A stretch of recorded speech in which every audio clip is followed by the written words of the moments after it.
আসসালামু আলাইকুম গাইস, কেমন আছেন আপনারা সবাই? আপনাদের জন্য আমি আজকে একটা জাল পিঠার রেসিপি নিয়ে আসছি। প্রথম দেখুন এখানে বেশি করে পেঁয়াজ কাঁচামরিচ বাটা দিছি, আর হইল এখানে আদা রসুন বাটা দিছি। আর এখানে আমি এখন দেখুন 1 চামচ হলুদ দিয়ে দিলাম, অল্প একটু গরম মশলার গুঁড়া, অল্প একটু ধনিয়ার গুঁড়া, স্বাদ মতন একটু লবণ, আর আমি শুকনো মরিচের গুঁড়োটাও দিয়ে দেবো এখানে 1 চামচ। আমি একটু জাল করে বানাবো, এই জন্য কিন্তু সব কিছু একটু বেশি বেশি দিছি। আর অনেকটি পিঠা বানাবো, এই জন্য কিন্তু আমার মশলা পানি পরিমাণ আমি ওটা বুঝে দিছি। তো দেখুন এখানে সুন্দর মতন যখন একটা বলক আইব তখন এখানে দেখুন আমি চালের গুঁড়া দিয়ে দিলাম। আমি এখানে শুকনা চালের গুঁড়াটা নিছি। তো চালের গুঁড়াটা দিয়া আমি কিন্তু ভালো মতন এখন আটাটা ভালো করে ফ্রাই করবো। চালের গুঁড়াটা দিয়া সুন্দর করে একটা যাতে ভালো করে সুন্দর নরম একটা ডো তৈরি হয়, ওইভাবে করে আমি সুন্দর করে একটা ডো তৈরি করবো। আর আমি দেখুন ভালো মতন লাইরা চাইরা যাতে চালের গুঁড়া একটুও না থাকে আর ভালো করে ডোটা তৈরি হয়, এইভাবে করে কিন্তু আমি পুরো ডোটারে তৈরি করবো।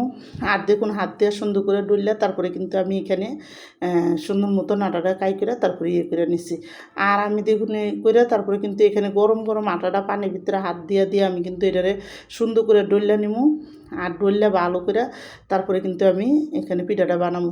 তো আমি এখানে কিন্তু মুরগির মাংসর পুর তৈরি করছি, যেটা বেশি করে পেঁয়াজ কাঁচামরিচ সব কিছু দিয়ে পুরটা তৈরি করছি। আর কিমা কইরা তারপরে কিমাটা দিয়া আমি কিন্তু মুরগির মাংস কিমা দিয়া পুর তৈরি করছি কইরা তারপরে কিন্তু আমি এখানে এই পিঠাটা বানাবো। তো দেখুন এখানে সুন্দর করে কিন্তু আমার আটাটা ভালো মতন পানি দিয়ে দিয়ে আমি ডলতাছি, যাতে কোনো রকমের কোনো সাইডে দানা না থাকে আর ইয়া না থাকে। তো আমি দেখুন এখানে সুন্দর করে ডললে একটা রুটি নিয়ে বড় করে একটা রুটি তৈরি করবো। এখানে বেশি মোটাও না আবার বেশি শুকনোও না, সুন্দর করে একটা পাতলা রুটি তৈরি করে তারপরে কিন্তু আমি একটা মুখা দিয়ে এটা কাটতে নিব। তো আমার এই জাল পিঠার রেসিপিটা যাদের পছন্দ মুরগির মাংসর দিয়া, তাদের অনেক অনেক ধন্যবাদ। তারা আমার এই ভিডিওটা দেখে সবাই লাইক সাবস্ক্রাইব করেন।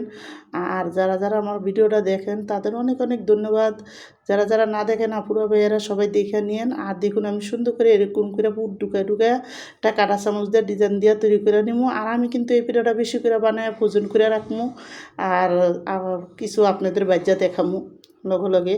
তো দেখুন এইভাবে করে কিন্তু আপনারা বানায় মাসের পর মাস রাখতে পারেন ফ্রোজেন করা পিঠাটা নাস্তাটা একটা মানুষ আসলেও দেওয়া যায়। আমি এইভাবে একটা টেরেতে করে সুন্দর করে ফ্রিজে রেখে দেবো, যখন একটু শক্ত হইব সুন্দর মতন একটা ডিব্বা পলিথিনের মধ্যে পেঁচায় রেখে দিতে পারবেন, কোনো সমস্যা নেই। তো দেখুন তেলটা গরম হয়েছে পরে আমি পিঠাটা কিন্তু সুন্দর করে এখানে ভাজ্যা নিলাম।